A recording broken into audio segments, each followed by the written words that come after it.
Hello and welcome to the show.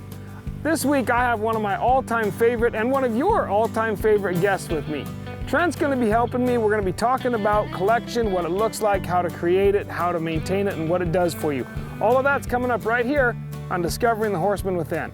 Gonna take a ride on one true horse.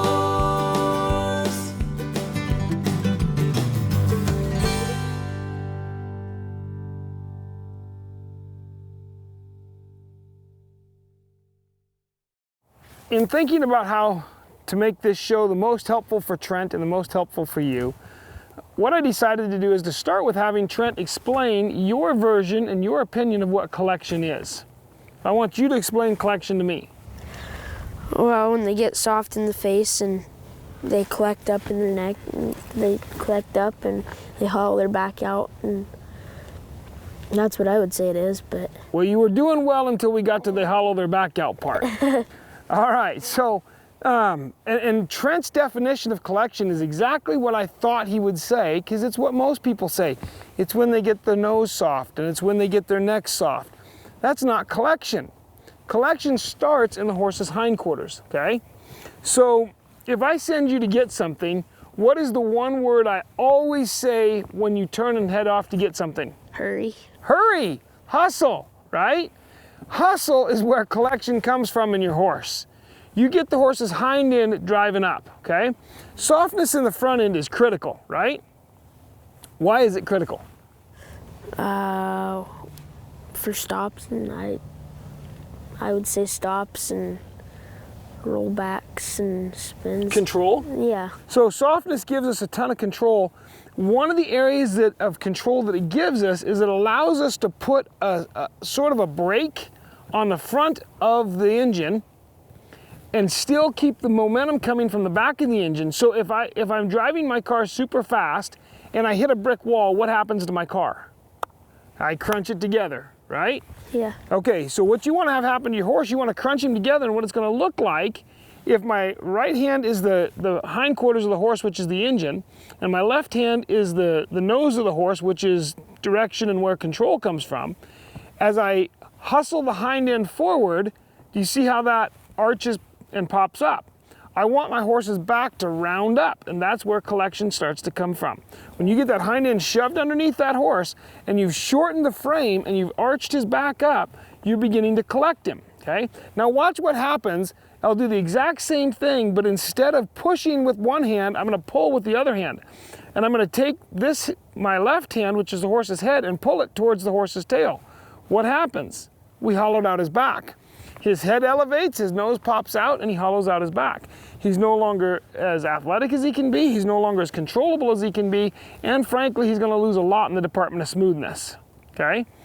One of the things I've done, I've put Trent on a horse that really likes to get low and likes to get collected and drive from the hind end, because I feel like sometimes the best way to learn something is to experience it firsthand.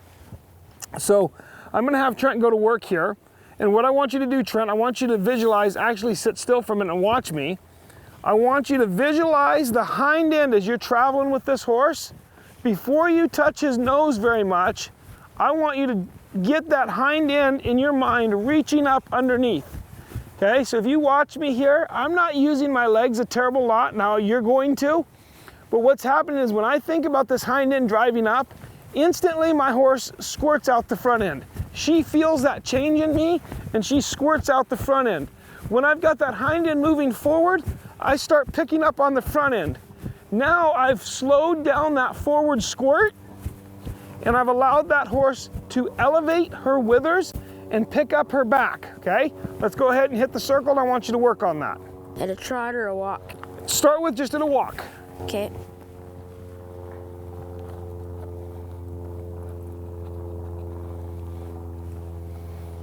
Deuce is a super nice 6-year-old horse that just really tries hard. I like the way he tries. I like the effort he puts in, and he's quiet.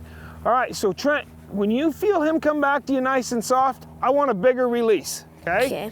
I put rope reins on there so you can actually drop them and really release his head. Right, let him know he did a good job. And then what's gonna happen is you're gonna start feeling him get softer and softer. Now, Okay. What are you seeing when you're riding? Well, in front of me in his ears. Say that a little bit again. In front of me in his ears. In front of me in his ears. So you're not seeing anything else around here. So I want your chin to come up. I want you, and all of us focus on where's this horse's head, and we tend to look down there. I want you to start practicing feeling that. Okay. And getting your eyes up, okay?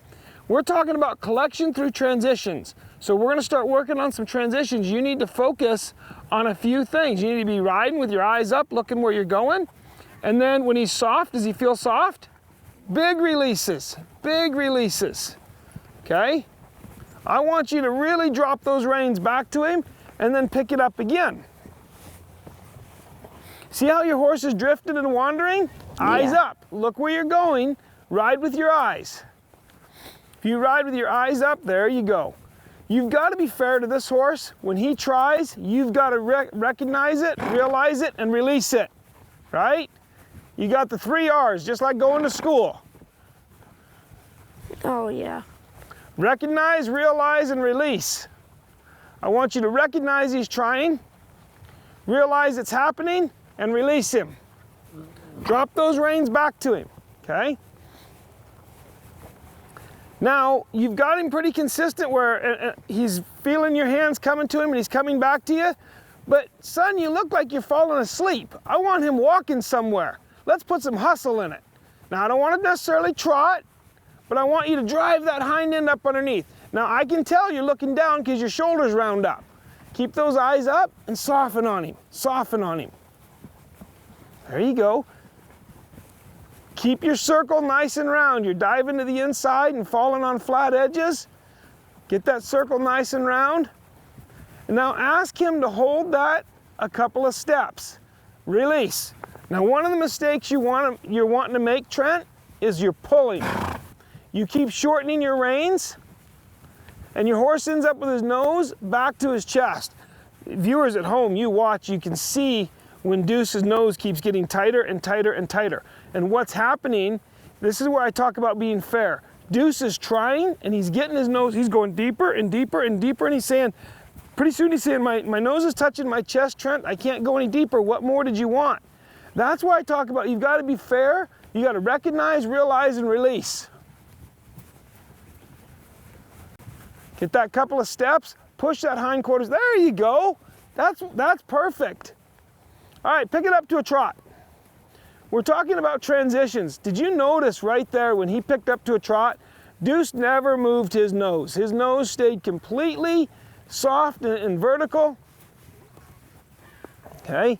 Now Trent, Deuce likes to bring that old nose down to the ground. I want you to take a hold of him and pick it up a little bit. We don't need his nose on the ground. Drive that hind end up to the front end. What I want you to get a picture of is turning this horse into a ball. I want his nose to come down and meet his hind leg coming up, and we're gonna have a completely rounded picture here, okay?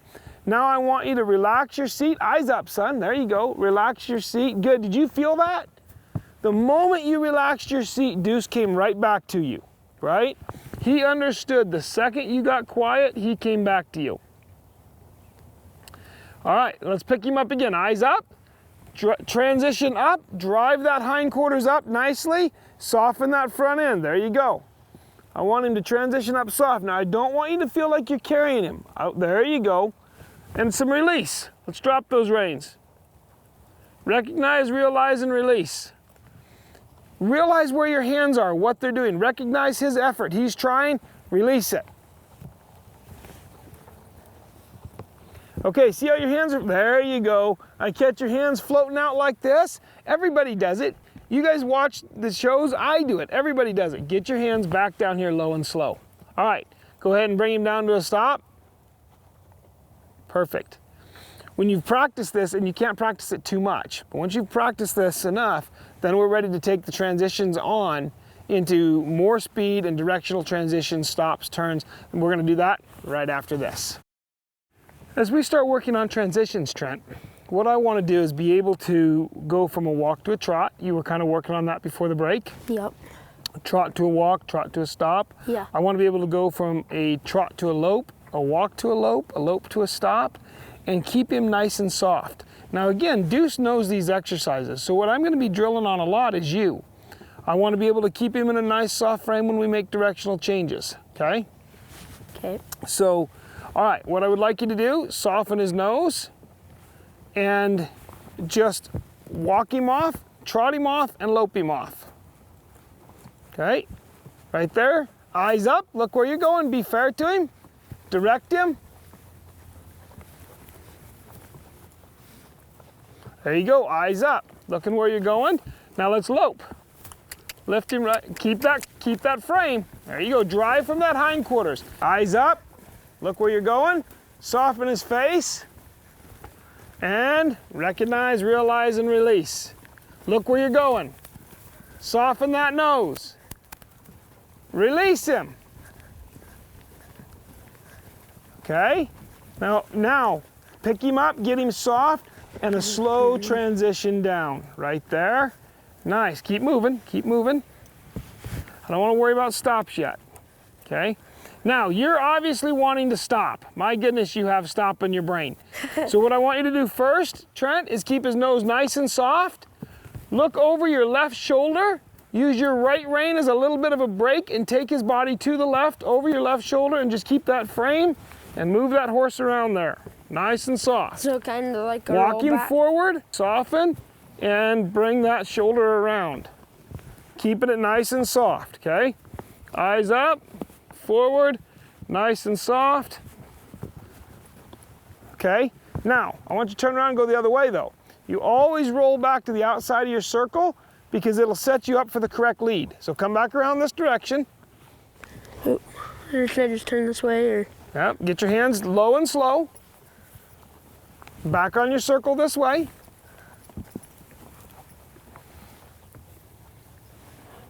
Okay, now there you go. Low and slow with your hands.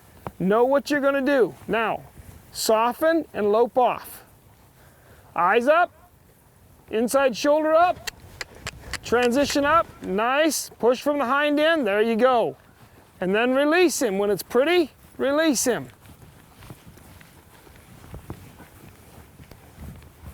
Now do not stop until I tell you it's okay to stop. Okay? Here's what I want you to do. I want you to soften his nose. I want you to relax your seat. Now soften his nose. Relax your seat and transition from the lope to a standstill. Don't pull, don't throw your body, just fold to a stop. Much better, much better. I want you to go this direction one more time. I want you to do the same thing again, only next time I want you to do it where the camera can see you. So you gotta be flat to the camera. Okay. Okay? All right, eyes up, soften his nose, transition to the lope. There, that was way prettier than the very first try. Okay, eyes up, look where you're going, recognize, realize, release. Look where you're going, riding there, don't run into me. We've said that in the show once before. All right, eyes up. Nice circle, don't run into me. Look where you're going, look where you're going. Riding there, look where you're going, that's better. Keep him nice and soft. Now, relax and just right into a nice standstill. Oh. Okay, back him up. He kind of went through the bit. Roll back to the outside, keeping him soft and collected. Now lope off. Not every time your horse makes a mistake is it your fault. Slow down, wrong lead. 3 strides is your fault. Feel it and fix it. Feel it and fix it. There you go. Set him up, eyes up, good job, good job. It's not always your fault when a horse makes a mistake. Sometimes the horse didn't get the message. And so like over there when he didn't stop nice, fix it right then. Don't wait for later. Fix it right at that moment. He's softening that horse. As you come around to that camera again, I want you to come in there nice and soft. Relax your seat, don't throw yourself, just transition to a stop. Whoa. Now, wait a minute, you threw yourself. Okay, I want you to do it again. And what happened that time is as you came around here, Trent, right when you got here, you went, I'm gonna stop, and you stiffened up, and you threw yourself into that stop. Okay. The transitions are as much you as they are him. I Okay. want you to ride up there and just melt that stop. Okay? All right. Go ahead. Lope off there. 3 strides on the wrong lead. Feel it and fix it. Eyes up, look where you're going. If you elevate your inside shoulder, push with your outside leg back a little bit and ask him to transition up to the lope. He's gonna, nice and soft. Don't lean. There you go. Good job. Pretty. You guys as viewers at home, you could see the anxiousness in Trent to get it right. And instead of taking the moment to set his horse up, he's trying to get it right for Dad, which I appreciate. But at the same time, you've got to be fair to that horse. You've got to give that horse the information he needs to work with. All right. You're going to relax your seat. Quietly transition to a stop. Whoa. Much better. Not perfect, but much better on your part. Roll back to the outside. Always to the outside of the circle. Let's set your horse up for the lead departure. What are your hands doing up here? Are you trying to wipe your eyes again? Yeah. You get those hands down here low and slow, okay? Inside shoulder picked up. Outside leg, eyes looking where you're going. Outside leg, there you go. Now I want you to stop again right there, nice and soft. Okay, better. Not perfect, but better. Now, sit still, sit, whoa, stop. I want you to transition from the standstill to the lope. Wait a minute, do you know how? Not So really. maybe we should go over that. I want you to pick this horse up with your inside hand just a little bit, elevate that inside shoulder, Okay. push your outside leg, and just think about loping off and squeeze with both legs and ride him up into the lope. Relax. Move his hind end over towards me. Now lope off. Now lope off. Lope. Eyes up. Eyes up. What do you know about that? But you are on the wrong lead. I noticed that.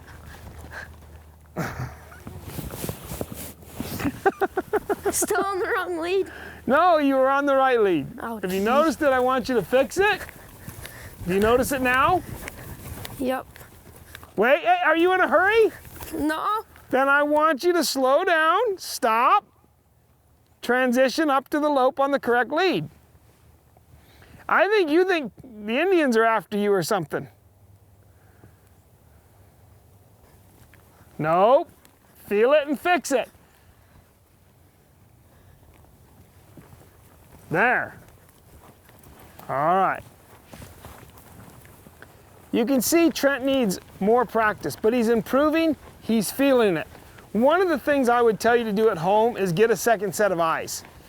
It can be anybody. Explain to them what you want to do, and if you can't feel the lead, let them help you, and if nothing else, if they say nothing else but slow down, relax, that's what he needs more than anything else, is just the practice of setting this up. When Trent's out chasing a cow down, he's not paying attention to what lead he's on. It's not relevant to him. You can see Trent gets in a hurry. He likes to hurry. When I was his age, my horses had 2 speeds, really fast, and oh my gosh, I don't believe he's gonna stop this time.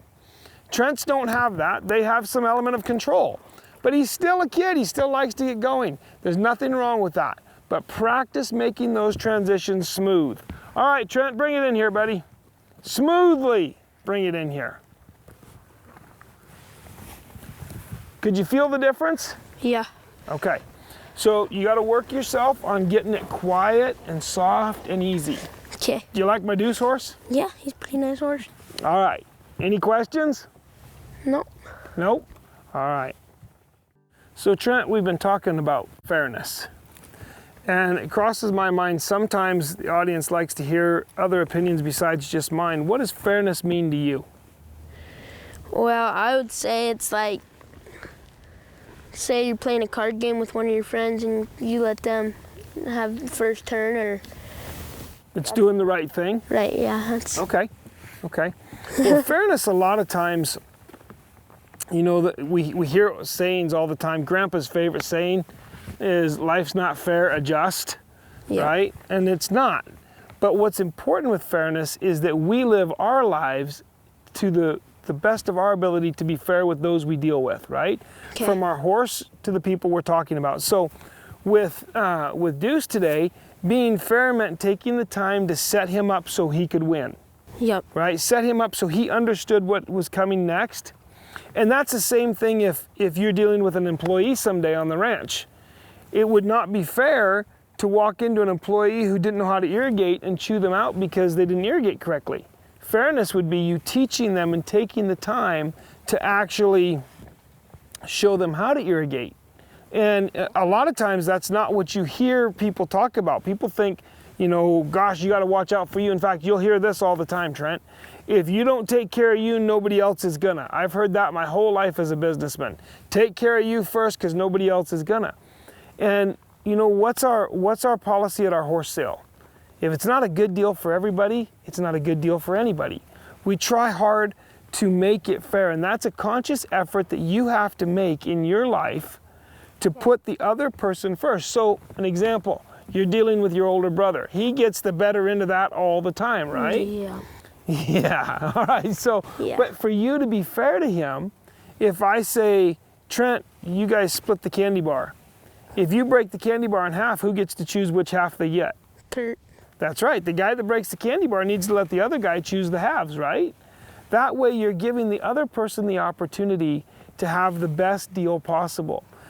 Life is not easy, but it becomes a lot easier when we take the time to live by a code or a set of rules. And fairness is one of those character traits that is easy to forget.